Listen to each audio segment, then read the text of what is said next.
chapter 14.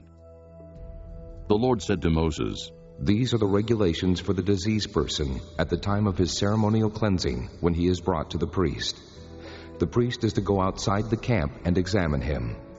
If the person has been healed of his infectious skin disease, the priest shall order that 2 live clean birds and some cedar wood, scarlet yarn and hyssop be brought for the one to be cleansed. Then the priest shall order that one of the birds be killed over fresh water in a clay pot.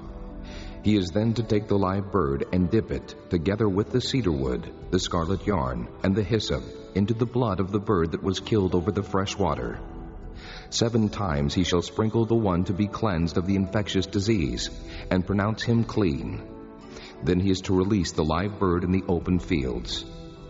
The person to be cleansed must wash his clothes, shave off all his hair, and bathe with water. Then he will be ceremonially clean.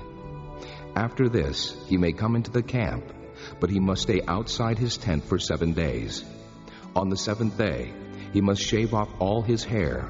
He must shave his head, his beard, his eyebrows, and the rest of his hair. He must wash his clothes and bathe himself with water, and he will be clean. On the 8th day, he must bring 2 male lambs and 1 ewe lamb, a year old, each without defect, along with 3/10 of an ephah of fine flour mixed with oil for a grain offering, and 1 log of oil. The priest who pronounces him clean shall present both the one to be cleansed and his offerings before the Lord at the entrance to the tent of meeting. Then the priest is to take 1 of the male lambs and offer it as a guilt offering, along with the log of oil. He shall wave them before the Lord as a wave offering. He is to slaughter the lamb in the holy place, where the sin offering and the burnt offering are slaughtered. Like the sin offering, the guilt offering belongs to the priest. It is most holy. The priest is to take some of the blood of the guilt offering and put it on the lobe of the right ear of the one to be cleansed, on the thumb of his right hand, and on the big toe of his right foot. The priest shall then take some of the log of oil, pour it in the palm of his own left hand, dip his right forefinger into the oil in his palm, and with his finger sprinkle some of it before the Lord 7 times. The priest is to put some of the oil remaining in his palm on the lobe of the right ear of the one to be cleansed, on the thumb of his right hand, and on the big toe of his right foot, on top of the blood of the guilt offering. The rest of the oil in his palm the priest shall put on the head of the one to be cleansed, and make atonement for him before the Lord. Then the priest is to sacrifice the sin offering, and make atonement for the one to be cleansed from his uncleanness. After that, the priest shall slaughter the burnt offering, and offer it on the altar, together with the grain offering, and make atonement for him, and he will be clean.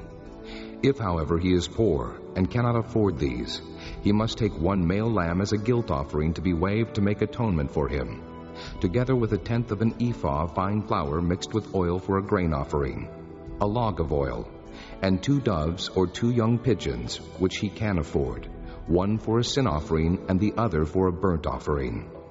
On the 8th day he must bring them for his cleansing to the priest at the entrance to the tent of meeting before the Lord.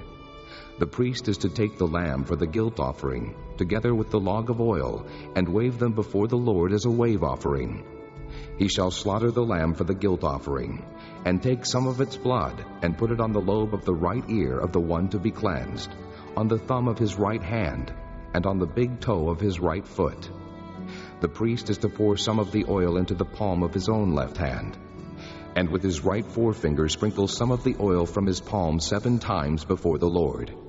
Some of the oil in his palm he is to put on the same places he put the blood of the guilt offering, on the lobe of the right ear of the one to be cleansed, on the thumb of his right hand, and on the big toe of his right foot. The rest of the oil in his palm the priest shall put on the head of the one to be cleansed, to make atonement for him before the Lord. Then he shall sacrifice the doves or the young pigeons, which the person can afford, 1 as a sin offering, and the other as a burnt offering, together with the grain offering.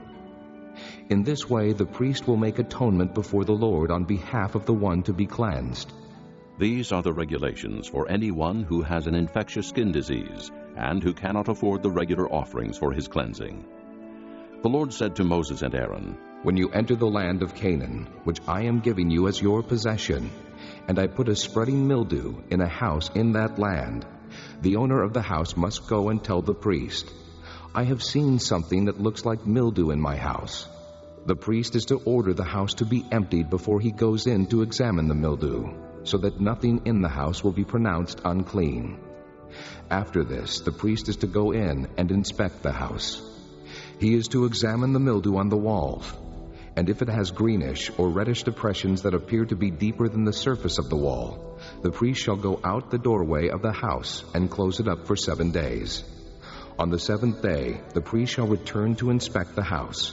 If the mildew has spread on the walls, he is to order that the contaminated stones be torn out and thrown into an unclean place outside the town. He must have all the inside walls of the house scraped, and the material that is scraped off dumped into an unclean place outside the town. Then they are to take other stones to replace these, and take new clay and plaster the house. If the mildew reappears in the house after the stones have been torn out, and the house scraped and plastered, the priest is to go and examine it, and if the mildew has spread in the house, it is a destructive mildew. The house is unclean. It must be torn down, its stones, timbers, and all the plaster, and taken out of the town to an unclean place. Anyone who goes into the house while it is closed up will be unclean till evening. Anyone who sleeps or eats in the house must wash his clothes. But if the priest comes to examine it, and the mildew has not spread after the house has been plastered, he shall pronounce the house clean, because the mildew is gone. To purify the house, he is to take 2 birds and some cedar wood, scarlet yarn, and hyssop. He shall kill one of the birds over fresh water in a clay pot.